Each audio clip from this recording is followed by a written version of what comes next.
So welcome to everybody. Thank you so much for taking some time this evening. I guess it's a great thing to do on a snowy winter night.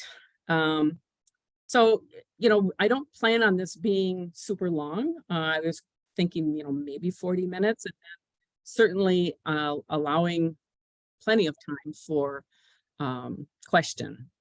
Hopefully you've got lots of questions. So we've just added Jean. So hi, Jean. So these are the typical housekeeping things. Again, just stay muted just because it's easier to without the background noise. It doesn't really matter. I think we've already figured people out, but if you don't really match your name or there's a number under your picture, our preference is that you have your actual name under there just so we know who's attending, because we have a record of who's asked to attend. So, but again, it seems like everyone's pretty much in compliance with that. As we're going along, please ask questions through the chat box, and we can address those like after a particular slide if you want, or we can wait till the end, whatever people are comfortable with. Carolyn, Carolyn just entered. Kara will be monitoring the chat box for questions. So, as we go along, I'm going to rely on her to say, hey, we've got a question for something in particular. If you're having technical difficulties of some kind, go ahead and text Rick. And nope, that's your number. That's your phone number, not mine. Oh, that is my phone number. Okay, well, okay, Rick, tell me your phone number. If text me, I'll give you a second to grab something to write with. 248 561 5506. 248 561 5506. Just text me. Thanks, Rick. Sorry about that. I wondered why that looked so familiar. And again, we are recording this. If we happen to lose the internet connection, please wait, like 3 minutes and then attempt to log back on. Sometimes our internet's a little wonky out here in the rural area. So essentially our mission is simple. It's protecting the natural heritage and rural character of Livingston County. And we do that by owning property, holding conservation easements, and we also want to promote the appreciation of the environment and an understanding of how ecosystems work, get kids outside as we can. That's pretty important too in terms of education. So again, I apologize, I guess I didn't actually introduce myself. I am Sarah Thomas. The current board president, but also I do land protection. I kind of have the umbrella label. I do most of the land acquisition, so for property acquisitions. Kara Green is our stewardship technician. She's a contractor, and right now she's working on GIS, and I'm going to let her speak here in 1 second. And then Rick is doing stewardship coordination right now. So if you do happen to be out on site and or are part of our email list, you'll be speaking to him or getting emails from him. So he's a really organized individual and does a great job. So Kara, again, is a contractor, and we're thrilled that we have her. Our goal is to get all of our properties mapped through GIS, and that's what she's currently working on. But I'm going to go ahead and let her explain a little bit. Hi, can everyone hear me all right? All right, so yep, I'm Kara, and I started working with the Livingston Land Conservancy last year, just before our annual Land on the Horizon event. So what I'm doing right now, as Sarah mentioned, is I am using ArcGIS to map all of our conservation easements and nature preserves. And I do this using GPS coordinates. So I am walking the property boundaries and taking coordinates as I go You can see in the picture above, that's what I'm doing next to our boundary sign. So I'm using those boundary signs, putting it into an online database, and we are going to have digital maps of all of our properties, which is really great. So we can use these to navigate the different properties, as well as find boundary signs and just kind of help us maintain um, the properties as we're monitoring. And there's obviously so much you can do with online maps. So we're just beginning, and it's going to be a bright future for our maps to come. So that's what I'm currently working on, as well as kind of helping with the future of the stewardship and monitoring of our properties. Great. Thank you, Kara, very much. We do appreciate having her involved. It's exciting to have young people working with us, so we appreciate her. Yeah, happy to be here. And if anyone ever has questions on what I'm doing or anything, I'm happy to answer them. So I can give you my email, or you can put something in the chat box during this meeting. Great, thank you. So the Conservancy was formed in 1992. We were a committee of a larger regional group. And then in 2001, we became a separate organization and got our own 501c3. So we are a tax exempt nonprofit. We are members of the Land Trust Alliance, and they're a national organization that puts together the standards and practices from everything from board governance to land protection protocol to financial stability, all sorts of things, everything you can think of for a nonprofit, especially a nonprofit related to conservation. They're really good, and you're welcome to go on their website, check them out, see what kinds of stuff they do. We are all volunteer, and we are run by a board of directors. And, you know, I certainly appreciate them. And I would like to say that two of our board members, in addition to myself, are here this evening. We have Katie Lacamari, and we have Bill Fountain, who's our secretary. And so I'm glad they're joining us as well. And our service area is pretty small, really. I mean, it's just Livingston County. It can be viewed as good and bad. The good part is we live here, we work here. This is, you know, our neighborhood. We're your neighbors. We know this county really, really well. You know, the disadvantage really is probably resources. We have to frequently look outside our boundaries to find help, whether it's a university or watershed councils, things like that. So we protect land really in two basic ways. We can own it by purchasing it or through a donation, whether that's an immediate donation or through an estate.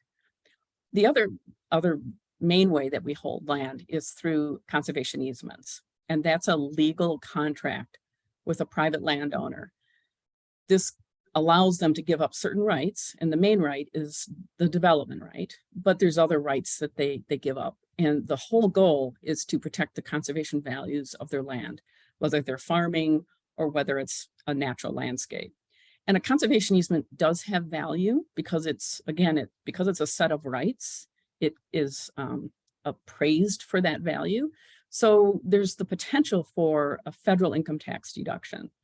And that is the other reason why we have to be very good and thorough with writing these easements and enforcing them, because we have to follow the IRS tax code. So, you know, conservation easements are great, but they're technically a liability to us in terms of having to enforce those rights. People will say, well, don't you just take everything, any land that's available? Wouldn't you just want it? And really the answer is no.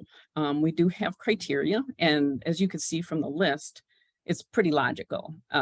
These are all things that probably every one of you care about as well. But a couple things on here are becoming especially more concerning, and one is farmland. We're losing it pretty rapidly because it's already impacted land. It's easy to develop, it's easy to do things with. So we're concerned about that, the loss of family farms. And the other one is wildlife habitat.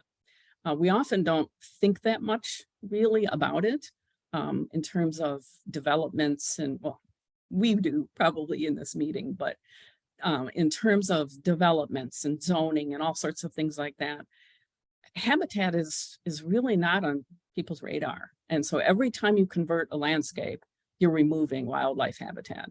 So we're trying to be more aware of that as well, that that's something that's really important to us to help protect. What I want to do is explain a little bit about conservation easements, because these are things that obviously you don't hear regularly on the news. I'm sure no one has a book about conservation easements lying on their bedside table. So I wanted to explain what this actually means. Again, it's a legal contract with a private landowner.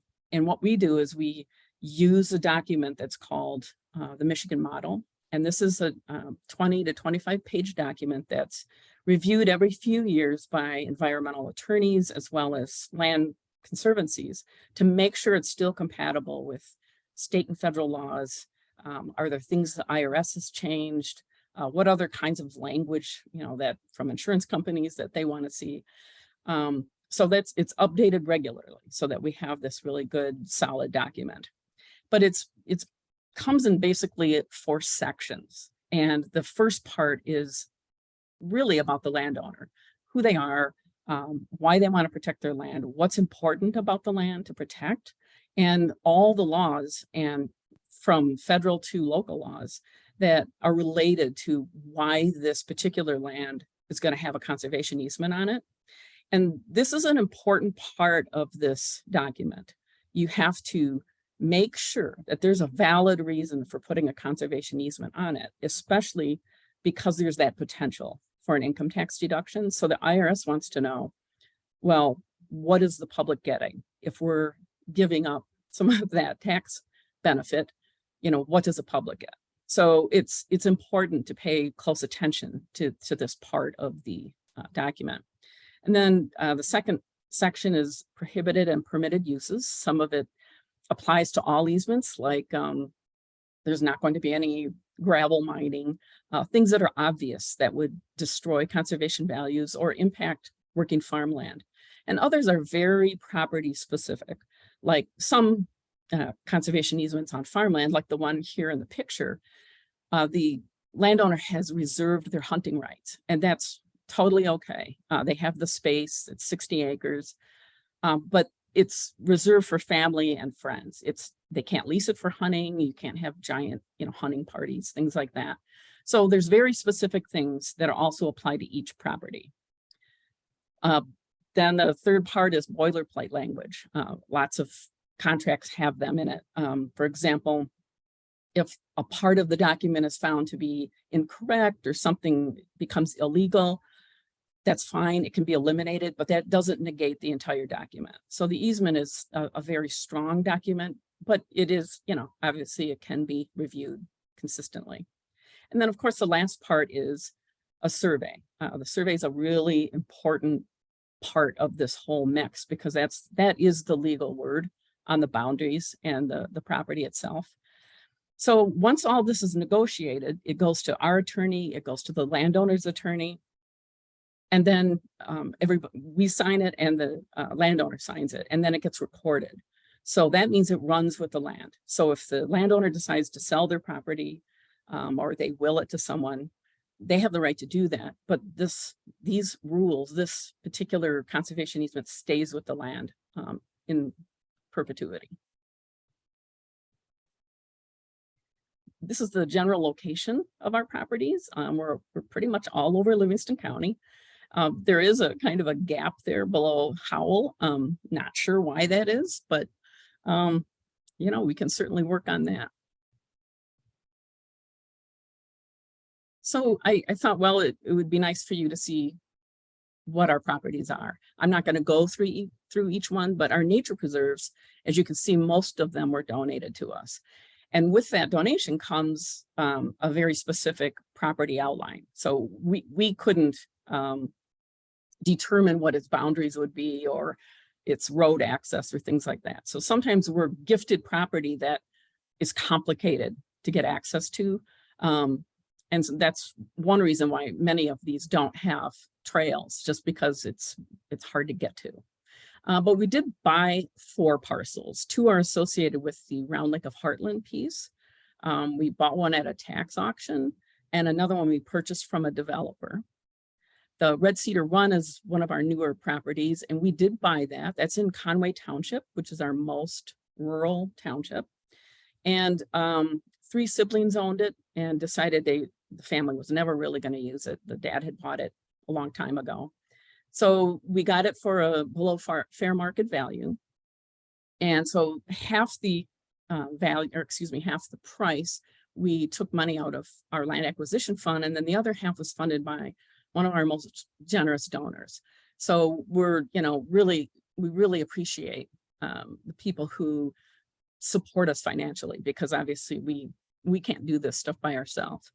And then the other purchase was the Kearney King Memorial Fen, which is a rare piece of property, really.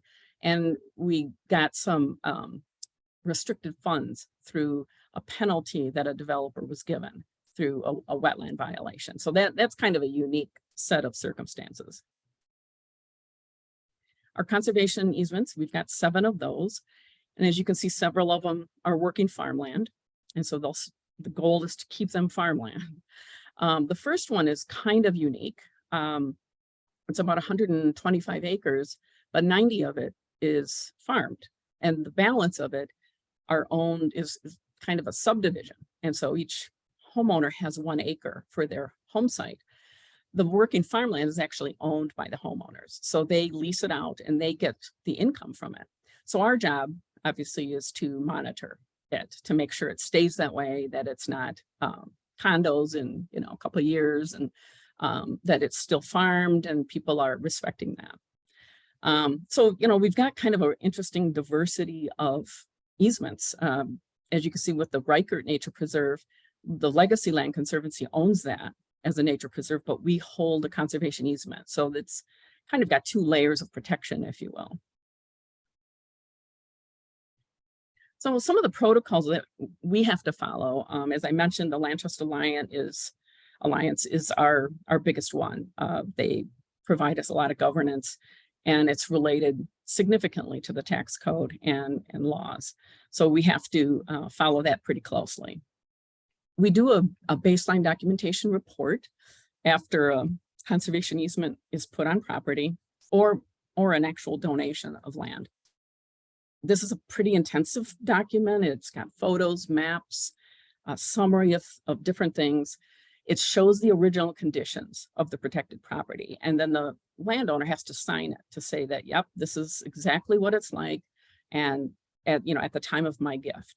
So the owner will keep 1 original with them, because it technically is their backup. If they take a federal income tax deduction, this is something the IRS could ask for. We also keep 1 of these as well, because this is the original. This is how it started. And we often will refer to this to say, all right, this is, this particular property line looked like this, and now there's something unusual happening. So it's an important document to have. Each of our nature preserves needs or does have a management plan associated with them. That's, again, proper protocol. And the goal is to have it as a guide. Obviously, the humans in this story will change, but we want these documents to protect the land, moving forward. So a management plan helps us decide what's the right thing to do with this land. How unique is it? Is it good to have people on it? Do we need to be really careful? So management plans are important. And then, of course, is insurance. That it always kind of comes down to that. We do have conservation defense insurance, which pays legal defense bills. And we did just use this recently. We had one of our more not interesting, rare properties that has some rare things on it. There's a large, intense development that has gone in next to it. And so we were appealing the wetlands permit. And in order to, it's expensive. You have to hire attorneys and you have to get environmental consultants. So fortunately that kicked in, that helped us quite a bit. So now we can say, hey, this really does work. It's really helpful. But of course, we carry lots of liability insurance, accident insurance. We protect our directors and officers. No one wants to serve on a nonprofit board if you're worried that, your house or your own financial well-being is risky. So we cover everybody. And that's also to let you know that if you volunteer on our properties, you are insured. So from accidents, liability, things like that. So the two main land functions are monitoring and stewardship. And monitoring is exactly what it sounds like. We have to check all the boundaries, at least the ones that we can physically get to, and check the signage, make sure it's still intact. We do put boundary signs on all of our properties to just let people know that this is protected land. We take lots and lots of photos to show what's going on. If there's something that looks unusual, like a tree that was cut, you want photographic evidence. We have to do monitoring a minimum of once a year on the conservation easements to make sure they're in compliance. But we also need to do that on our own properties. We're frequently on our nature preserves way more than once a year, but the actual official monitoring needs to be done at least once a year. And then these aren't things for people to be intimidated about. There'll always be an on-site meeting on site of the preserve or the conservation easement to say, all right, these are the things we're looking for. Here's a map, here's, the other tools that you need for that. And then of course, the next thing is stewardship. And this is exactly what it sounds like as well. These are organized work days to maintain trails, remove invasive plants, repair or replace signage. If there's been damage of some sort, either by nature itself or by encroachment from a third party, obviously that needs to be fixed and repaired. So stewardship is actual work days, as opposed to monitoring is mostly checking the status. One thing we don't have, what we're thinking of doing, is making land stewards. So we'd like to have at least one, maybe two people for each property to kind of keep an eye on it. So if you drive by a particular preserve on a regular basis, make some notes, visually check it out and say, hey, this, things look fine, or no, this looks unusual. Looks like somebody went in there with a ATV or a vehicle. So we're thinking of doing that just because more eyes on the property is always to our advantage. We do take safety pretty seriously. We do have you sign a waiver. I know it gets kind of tedious, those of you that have volunteered with us regularly. And I think Rick developed a good strategy where you have one waiver and then everybody who's participating in that workday just can sign it. But this is something, again, the insurance company is requiring, that people understand that there's a risk of injury or, exposure or whatever the case may be. And that your signature proves that you understand that. We do wear safety vests. We're on our properties all year long, and frequently we're next to areas where there's hunting. So we need to make sure that people are seen, but also during the growing season, when things are really leafed out and sometimes it's hard to see your way, you can see other people because their vests are bright. And so that's important. Our name is on the back, and sometimes if a neighbor questions, hey, what are you out here for? What are you doing? This also gives a little more legitimacy to who we are. This is either our property or we have the right to be here because it's a conservation easement. We also put together maps and property description, notepads or clipboards, things like that, so that you have in hand a map showing, okay, I'm gonna, your job that particular day is to walk this line of this 90-acre piece, and we do it in groups of 2. That's as a minimum. It's really important just from a safety standpoint if someone's injured. And if people have equipment like chainsaws or they've been trained in herbicide, things like that, that's great. We prefer that people use their own equipment, especially things like chainsaws, because you know how to use it. This is yours. If something breaks on it, a chain breaks, something happens, we obviously will, pay you for that. We don't want you suffering that kind of damage, but it's safer to have people use their own equipment. And then, of course, this other stuff is pretty logical. Bringing water, dressing properly for the weather, insect repellent. As everyone probably knows, the ticks have increased substantially, and it seems like the only thing to keep them off is repellent. The other thing that's interesting is we kind of have an informal understanding that if the temperature is anything below 20, we generally don't go out. It's not worth frostbite and things like that. And sometimes if the snow is really deep, we're not going to put people at risk. So that's important to know. And the opposite as well. If it's much over 90, we really don't want people out.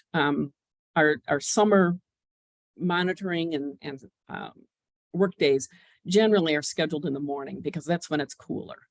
So we try to be really respectful of what the weather is and not put people in danger in some regard. And of course, the camera, your phone, that's really important. And then after a work day or a monitoring, there's of course paperwork that has to be done. And this is usually done by a lead steward or, somebody who says, hey, I'm willing to do it. Or, we have templates that we have to follow. And then everybody who was on site will submit their photos, their notes from their map, things like that. And then it's all compressed into this report. And then, of course, the report's given to the board of directors. It's held in our stewardship records. The important part here is that you always have to assume that maybe one day this report will go in front of a judge or it'll go to an insurance company.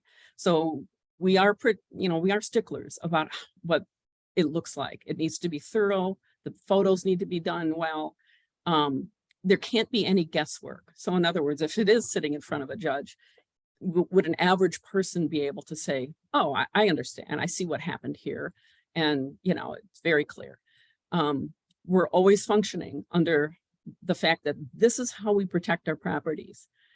Crazily enough, it's because of paperwork. And then if there's a violation of some sort, say tree cutting, or somebody's dumping their yard waste, or if their ATVs are running around, we file reports, internally, and then we obviously need to follow up with those because we need to prove that we're taking this seriously and that we'll do something about it. So here's some examples of things that you may encounter. So for the one on the left is the Hidden Creek Conservation Easement. That's one of our newer ones. So these two photos are from the baseline. So this is what it looked like when we received the conservation easement. And the protected property is on the left on the top photo and on the right in the lower photo. And as you can see, this neighbor to the south has been over mowing and has been, dumping some stuff.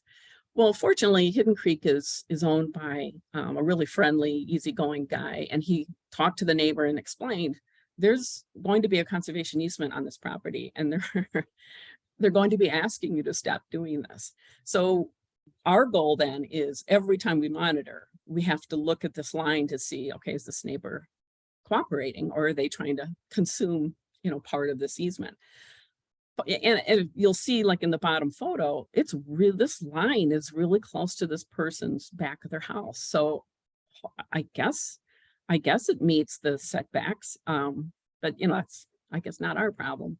So, these kinds of things can be, this is a regular occurrence, right? That someone's trying to take advantage of some extra space. And then the one on the right is more recent. I don't know, those of you that follow us on Facebook and Instagram saw that a neighbor had discovered that somebody had put an unauthorized ATV trail, and it was hard to see from the road because it was through some woods. Well, these people, I don't know what they were doing, but they even put pallets across a wetland. They had it great. Well, we stopped it. A group of volunteers went out, blocked it. We took a piece of equipment they had that was stored out there that belonged to one of their ATVs. The volunteers did a great job blocking things and making it really clear that this is not your place to be doing this. Well, within a week, we had some really serious damage. Obviously the graffiti is offensive. They did that. And then with their brown paint, they painted over a lot of boundary signs along the road in different areas. They painted over a chain and some fencing that we had kind of put up. There were 2 trail cams that had been put up by actually our board member, Bill. They smashed both of those. So this is probably the worst vandalism we've ever had, which is pretty distressing. But we did file a police report, not that that will really go anywhere, but we're constantly monitoring now. And what is neat is the picture on the right shows what a local resident did. He asked if he could remove the sign and see if he could get the, repair it. And so he did. And so we're really grateful. Obviously, that's how we function, is with people donating their time and who care about this stuff. So we appreciate that. And so here's another kind of bizarre boundary issue. This was like this when we bought this property. So from the aerial, you can see that this fen is technically mostly a wetland, and a fen is rare because it's made up of peat. It's groundwater dependent and has kind of unusual plants and animals. But this home is really close to the boundary. It's about 7-8 feet. And so there on the far left, you'll see a patio stone. Well, what had happened is when we acquired this property, there was an older couple that lived in the home, and they had been mowing technically on our preserve. So we worked it out that we said, look, we'll license this. And this is on recommendation of an attorney. We'll license this. You can keep mowing, because it's upland. It wasn't, in the wetland, but you can't do anything else. You can't put up anything. You can't plant anything. All you can do is mow, because we understand it's really close to your lower back door. So we put the patio stone in there instead of a boundary sign, because we thought that would be, that's more neighborly. Well, this license only lasts as long as they lived there. And so the gentleman passed away a few years ago. She is now in a assisted living, and the house is for sale. So another volunteer saw it on their way by that the house was for sale. So we got over there quickly. The license is expired, and we've started restoring our line. We've just made it really clear. We contacted the real estate company to let them know that, look, we're reclaiming this. This is not part of this house or this yard. So that's an ongoing project that we need to keep working on. But again, this is one of those things out of this property. That's the only piece or the only section that's difficult, is that west boundary. And these are just a couple things that are really typical. We find tree stands and we tag them. We basically say, you have until, a particular date to get rid of this. And if it's not gone, it's ours, and we're going to confiscate it. And shockingly, they disappear. So we know we're successful in that regard. And then, of course, trespass. And when we talk about trespass, we mean people using vehicles, people doing things inappropriately, throwing trash, things like that. People can certainly walk on our preserves. That's not a problem. So here's just an example of somebody from the north end who keeps taking his tractor through here. And we've talked to him. I don't think he does anything serious, but we don't need a trail there. And so it's just one of these ongoing things that we have to keep talking to people about. This is an example of an easement monitoring report. Again, we've got to make sure everything's really clear. The photos are good. You know what direction you're facing, who took the photos. It all seems like minutia, but boy, you'll be happy it's in good shape if, again, an insurance company asks for it, or, you go in front of a judge. So this is kind of the last section of my spiel. And these are the special projects that we have ongoing that we always need people for who might have an interest or, want to help, take the initiative on it. We do have a pollinator project on the Parker Family's Nature Preserve, and the Brighton District Library actually owns that, but we hold a conservation easement. And this is a small piece, 4.5 acres, but it is very public facing. So Orndorff Drive is right there. People drive by a lot. So back in 2014, we had students from the Cheryl Stockwell Academy ask if there was like a community service project. And at the time, this area had been just mowed. It's actually the City of Brighton's sewer and water easement, even though it's technically on the library property. And so I asked the city, hey, can we convert this to a pollinator area? And they said, sure. So we've been working on this ever since. Tons of native plants have been planted. We're doing a solarization project to, snuff out grass and then plant native plants. So this needs, a couple people to take it under their wings and be, who like doing this kind of thing, because it's easy to get to and it's actually a lot of fun. So the Kellogg Family Nature Preserve is brand new. It's just, and it's small, it's 5 acres over here off of North Kellogg Road. The thing about this though, is this was the last piece of a 6th-generation family farm of the Kellogg family. And this, the donor said, I want something in memory and honor of my family. So she gifted it to us. And the understanding is that we will probably do some restoration. We're thinking of a prescribed burn this winter.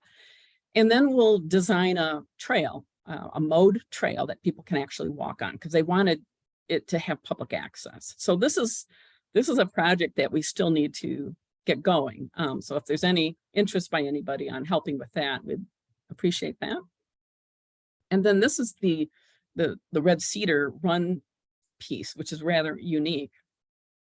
It has a very old county drain running through it there. It's from the late 1800s. So the Drain Commission does have some rights to this property. But what's interesting is over time, this area has developed into some really great native shrub thickets. And believe it or not, shrub thickets are kind of rare on their own now. So often we see groups of shrubs and they're the invasive kind that nobody wants. Well, these are native ones. And so the birds are plentiful there. And we know that this would be a great little place to put in a birding trail. So that's a project that needs to get going. And then this one is kind of recent. Northumberland is very large. It's 90 acres. It's a recovering farmland. We have had a burn already a few years back, but we had a grassland bird assessment done last year, and it was pretty inspiring what showed up.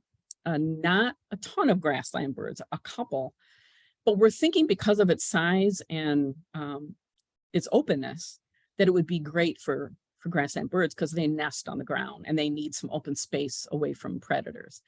So this is, again, here's something we need to develop a plan and, start moving forward on it.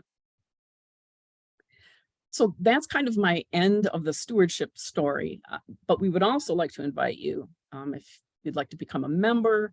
We do have an annual election for board of directors, and by being a member, you can not only vote for that board, but you could also run for that board.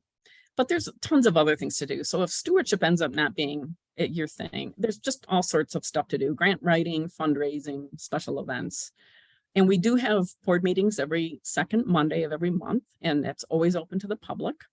We do have kind of an executive session after that for things like legal concerns or land acquisitions. We try to keep people, keep these kinds of things confidential early on, just because we never count our chickens, and we always, we want to respect landowners that, hey, maybe this doesn't happen and that's fine. So that's it for me. Is there, are there any questions? Kara, have you seen any, do you have any questions? Sarah, in the chat? can I make one comment? Oh, sure. One more bullet to the previous slide. Just Okay. Since we already know the date, please mark this down because everyone's invited, and those of you who have been there know how much fun it is. We have one annual fundraising event every year. We call it Land on the Horizon. And this coming fall, it will be Friday, October 6th. Once again at Chemung Hills Golf and Country Club or Golf and Banquet Center in Osceola. And it's a lot of fun. So, you know, it's something that all of us really look forward to every year. And beyond our wildest dreams, this past November in 22, we had the biggest by far that we've ever had. So I'm not sure I want to try to break the record again because there's not much room for more tables. But please consider, you know, being part of that come October. Great, thanks, Rick, for that reminder. So are there any questions? I couldn't have possibly been that great that no one has a question. I have a question. Okay. So when you're doing the monitoring on the conservation easements, are you documenting the encroachment? You're not engaging the person who's encroaching or anything like that.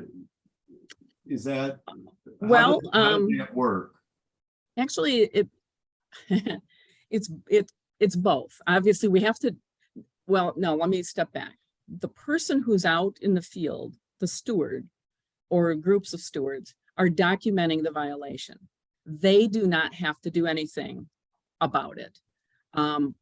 We as the Conservancy will pursue that. So if someone has cut a tree down on our preserve and we happen, you know, it happens to be, you know, we know who it is, we will be talking to them. We'll be consulting them and you know, asking for, you know, to be paid back. Or in cases like, I'm trying to think of another one, sometimes people will put a shed or something really close to a boundary. And it's so close that we can't really be positive that it's not on our property or it's not on a conservation easement. And so then we either have to get a surveyor to come back out and verify. And if it is over, then we do have to talk to that person who's violating that to say, look, you either need to move it or something, because this is not yours to do that with. So yes, the person in the field at the time documenting it does not have to go up to the neighbor's door and knock on it and say, hey, you know. So yes, no, there's nothing like that. Yeah. Okay, thank you. Good question. In all the years that my boss has been sending me out into the field, I and the people I've been working with have been approached maybe a half dozen times by a neighbor or someone who wanted to know who are you and what you're doing. And I'll tell you, 95% of the time, it ends up being a very positive experience. You know, a little education, little explanation. Obviously, we know we're in the right, but you know, people are funny, especially out in the more rural areas, and they want to know what's going on. Very, very rarely is it a problem. And if it ever becomes a problem on site, you walk away and we'll take care of it another way. Okay. Yeah. Then I have another question. This is more like a curiosity about the farmland preservation. So is the organization encouraging people to farm, or are they organization just kind of monitoring that, like you said, that there's no development on the farmland properties? Well, right. We on the conservation easements over farmland, that's, you know, the easement, that's the whole point, right, is to keep it farmed. And so when we have to go out there and monitor, we're making sure that it's still being farmed. We often have written into the conservation easement document that we understand how things work. If in, you know, 50 years, it's surrounded by giant skyscrapers, we understand that maybe farming's not going to work right there.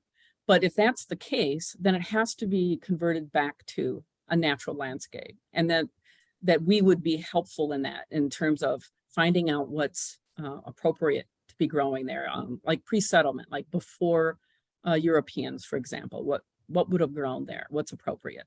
So we understand that sadly, sometimes farming may not exist in 50 years or something in these particular locations. But you know, we're doing things going forward, thinking that, look, it needs to be important to not just us and to the current farmer, but it needs to be important to the community to keep their farmers intact. And so we do programs and presentations to townships and to community groups about trying to protect farmland, but it's difficult. It's just difficult. Okay, so then just kind of a follow-up question. Maybe I'm asking too many questions, No, I guess, but I'm just kind of curious about activities. So in that case where it is a farmland, would the organization sponsor like a community garden? So if you think about if you did have farmland and it was surrounded by development, is there an opportunity for the organization to sponsor like that area as a community garden? Well, that would have to be more up to the landowner because Okay. remember, conservation easements are on privately held land, so we're not the actual owner. Okay. But that would certainly be something we would suggest for sure, because our goal is to see it utilized for growing food, for growing, you know, crops, that kind of stuff. I mean, that's the goal of a particular farmland easement, is to keep things growing. And that would be something we would certainly encourage somebody in the future to say, hey, you know, how about a community garden, working with, you know, local residents or, you know, whatever. But yeah, I mean, it's a good idea. Okay, all right, thank you. Oh, you're welcome. Yeah.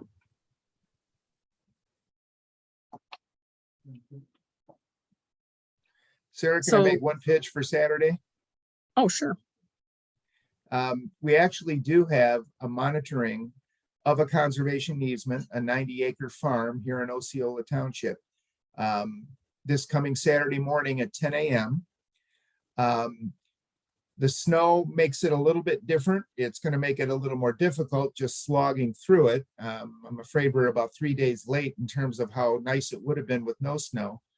But I do have some of you on this Zoom are already signed up to help, Kara and Paul specifically, and Denise.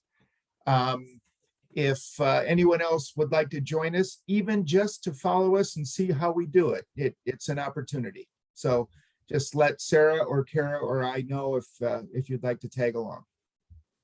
Two of us. Good point. Put it in the chat. And so I've noticed in chat that Kara has put the link to the Land Trust Alliance. And again, it's worth checking them out. You can see all over the country, you know, what different conservancies do and the types of lands they have.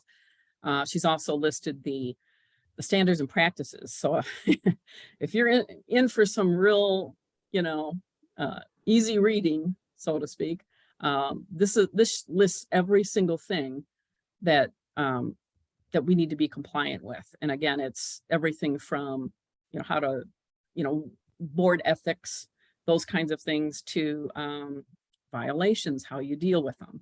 So it's kind of a good idea in terms of, you know, what we have to follow and why we sometimes seem pretty strict about things.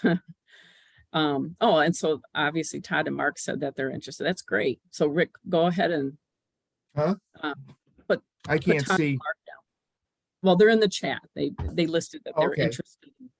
You know what? I'm So- sorry, I don't have my chat window open, so I will. Well, do that's that now. fine.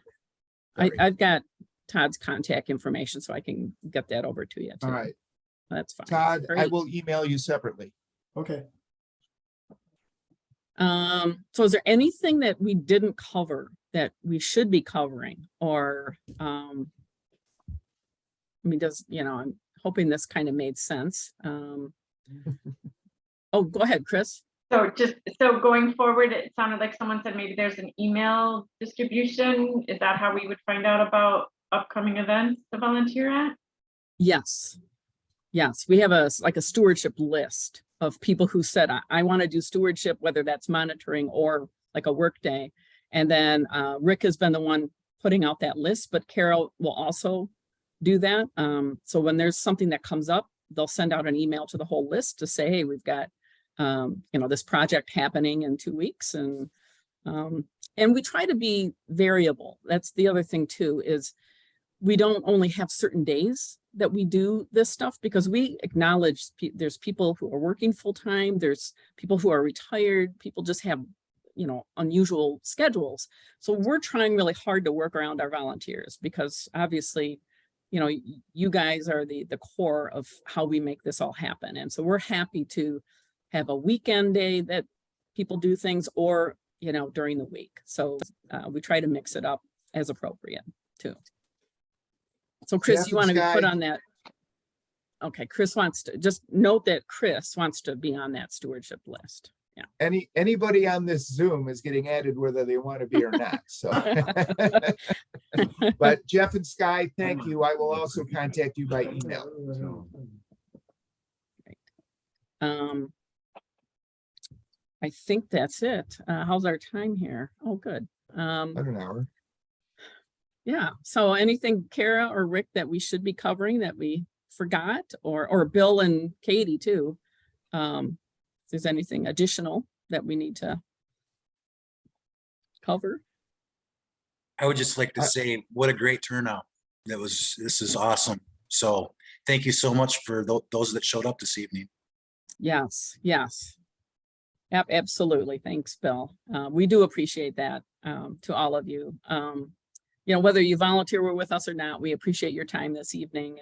And hopefully there's been something that in one of these photos or something I've said that's inspired you to say, hey, I want to help do, fill in the blank. So we appreciate that.